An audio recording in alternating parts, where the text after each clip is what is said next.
Bwana, sasa kama unavyoona mazingira ya kijiji cha mwamba wa soka Iniesta, miongoni mwa watu ambao nawaheshimu sana kwenye football, sanamu lake lile pale na kuleta kwenye sanamu la Iniesta ambalo limetengenezwa maalum, walitengeneza kama heshima. Hiki ndio kijiji ambacho jamaa kazaliwa. Amekulia hapa kipindi anakwenda kwenye kuanza mazoezi kwenye academy ya Barcelona, alikuwa anatokea kwenye hiki kijiji. Ni kijiji kipo njiani ukiwa unaelekea Real Madrid. Ndo unakutana na nadhani kwenye wilaya ya Albacete. Kipo ndani ya Albacete. As you can see, man. Look how this guy kijiji chake kinamheshimisha. Iniesta mtu mbaya. Oh my gosh, bro. Look.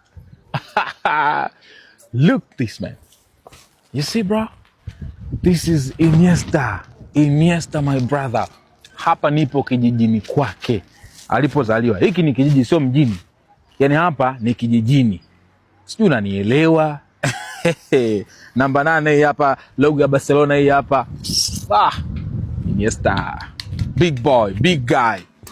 Huyu mwamba tulomshuhudia enzi zake, tunaelewa shughuli yake. So leo nimesema sio kesi, lazima nifike kwenye chimbuko, nichote baraka za Iniesta hapa. Inawezekana labda nikarudi uwanjani kukichafua. Nikarudisha umri nyuma, nirudi uwanjani kukiwasha kama kawaida. Niko hapa, Tanzanian boy, disturbing. What's the name of the village? Fuentevilla. Fuentevilla. Disturbing Fuentevilla. Kijiji ambacho Andres Iniesta amezaliwa. Mtu mbaya, fundi la boli. You can show them around. Look, the environment. It's beautiful, my brother. Don't show the people, just people having fun. Watu wanakunywa nini, wako busy na mambo yao. Nikasema kadogo tu, lakini kijiji kipo kimya. Ila naambia watu huko wanahela kichizi kwa sababu wanalima, ni wanampunga kinoma. Ndio maana mitaa yote imekula lami mzee, yani barabara zote zimepigwa lami. Yo, tulime, limeni sana, limeni, kilimo kina mkwanja. Nimepita huko, kuna mashamba ya